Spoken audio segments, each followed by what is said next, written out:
Hola, hola, ¿cómo están? En la clase de hoy revisaremos la historia y perspectiva de los derechos socioeducativos y cómo han ido evolucionando con el tiempo. En la evolución y el desarrollo del derecho a la educación se pueden distinguir tres etapas según la Relatoria para Educación de las Naciones Unidas, Katarina Tomaszewski. Los derechos que solo se otorgaban antes a los hombres blancos, adultos y con una posición acomodada se han ido extendiendo gradualmente y se puede condensar en tres etapas fundamentales. La primera etapa, el derecho a la educación, contenía intrínsecamente una segregación, es decir, se concedía el derecho a aquellos a quienes no se les había reconocido anteriormente, pero se les confinó a escuelas o centros educativos especiales. Como ejemplo tenemos a las servidoras y servidores domésticos, miembros de comunidades nómades, niñas y pueblos indígenas. En la segunda etapa, se supera la segregación educativa y se avanza hacia una propuesta de integración. Los grupos recién admitidos deben adaptarse a la escolarización disponible, independientemente de su lengua materna, religión, capacidad o discapacidad. Aquí tenemos el ejemplo de las niñas que son admitidas en centros escolares, pero sus planes escolares, las instalaciones físicas o los currículos fueron diseñados originalmente para niños y nunca se modificaron. También tenemos el ejemplo de los indígenas y grupos étnicos minoritarios, los ciudadanos y ciudadanas en situación de ilegalidad, los cuales también se integran a escuelas, pero que imparten enseñanza en lenguas desconocidas para ellas y ellos. Finalmente, tenemos la tercera etapa, que es la actual, y en la cual se busca una adaptación de la enseñanza a la diversidad, sustituyendo entonces el requisito de que los recién llegados se adapten a la escolarización disponible y se adapta ahora la enseñanza al derecho igualitario de todos a la educación.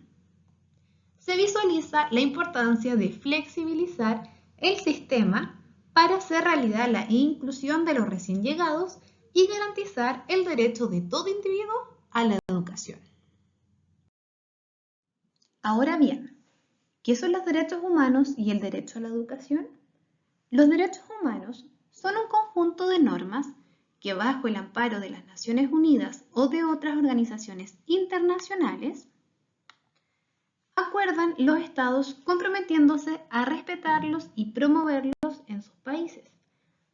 Así, la Declaración Universal de los Derechos Humanos, el Pacto de Derechos Civiles y Políticos o el de Derechos Económicos, Sociales y Culturales han establecido un conjunto amplio de libertades y de condiciones de vida que se deben resguardar para todas las personas, con el objeto de favorecer su pleno desarrollo y proteger su dignidad.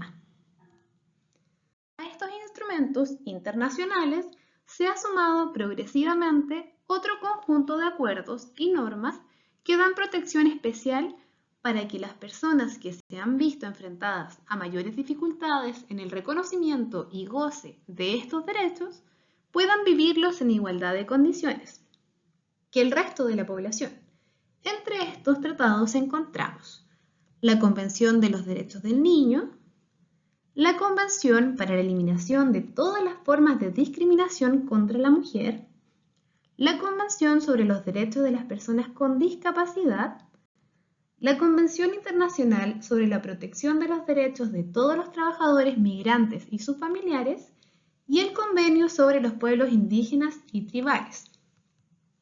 El derecho de todos los niños y todas las niñas a la educación se afirma en numerosos tratados y textos internacionales y se ha ratificado en instrumentos tanto vinculantes como no vinculantes desde el punto de vista jurídico. Por consiguiente, los estados tienen la obligación de respetar, proteger y cumplir el derecho de todos los alumnos a la educación. Esto según la UNESCO del año 2014. En los últimos 15 años se han registrado progresos significativos a nivel mundial en la ampliación del acceso a la educación, especialmente en el nivel primario. Sin embargo, según las cifras más recientes de la UNESCO, unos 263 millones de niños y jóvenes de edades comprendidas entre los 6 y los 17 años, la mayoría de ellos niñas, actualmente no asisten a la escuela. Y las proyecciones indican que 25 millones de estos niños nunca podrán poner un pie en el aula. Asimismo, existen importantes disparidades de género, ya que las niñas representan 2/3 del número total de menores que no asisten a la escuela. Finalmente, en comparación con los niños más ricos, las probabilidades de que los niños más pobres no asistan a la escuela son 4 veces mayores, y las probabilidades de que no completen su educación primaria son 5 veces mayores. Si bien la situación es más grave en los países en desarrollo, las desigualdades son cada vez mayores también en muchos países denominados ricos, entre comillas, debido principalmente al aumento de la globalización y la migración internacional.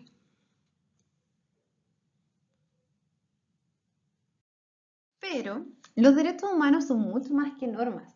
Son también un referente ético que orienta nuestra conducta y alimenta un conjunto de valores, particularmente los de igualdad, justicia y verdad. Bajo estos valores establecemos formas de relacionarnos con las demás personas, tomamos decisiones sobre conflictos, el uso o repartición de los recursos con que contamos o sobre nuestro propio destino personal, familiar y profesional.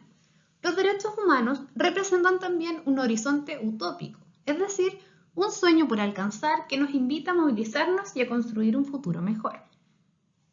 Bajo estas perspectivas, las comunidades escolares están en el corazón mismo de la formación de una cultura de respeto a los derechos humanos, dado que la educación está llamada a hacer comprensibles y valorables las normas y a formar valóricamente e integrar a las nuevas generaciones en la búsqueda de este ideal de un mundo más justo, más humano y más acogedor para todos y todas. Estos procesos no solo se dan en las aulas y los procesos de enseñanza de contenidos, se dan en todas y cada una de las acciones y relaciones que establecemos en nuestras comunidades escolares. En lo que pasa en el recreo, en los métodos de enseñanza, en la organización de nuestros planteles educacionales, en las actividades deportivas, en las premiaciones y en el trato entre estudiantes, docentes, asistentes de la educación y equipos directivos. La comunidad escolar completa. También, y aunque resulte un poco paradójico, están presentes en las cosas que permitimos, en las que no hacemos y en lo que no contamos o decimos.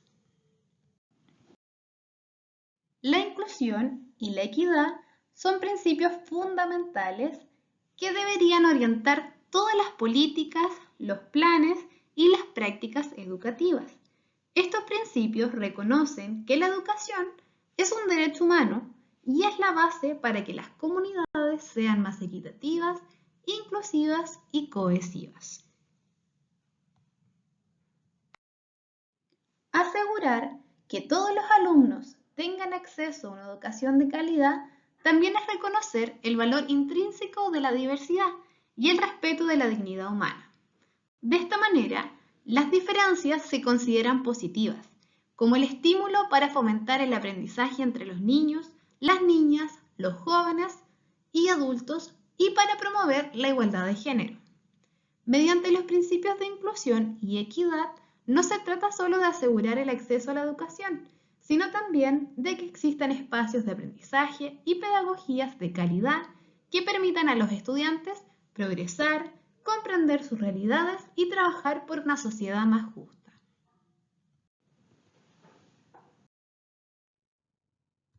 Considerando lo revisado en la clase y la situación actual en la cual nos encontramos, ¿creen ustedes que el derecho a la educación ha cambiado? ¿En qué situación se encontrará ahora? Esto y mucho más lo conversaremos en las clases sincrónicas. Los y las dejamos invitados a participar activamente. ¡Nos vemos!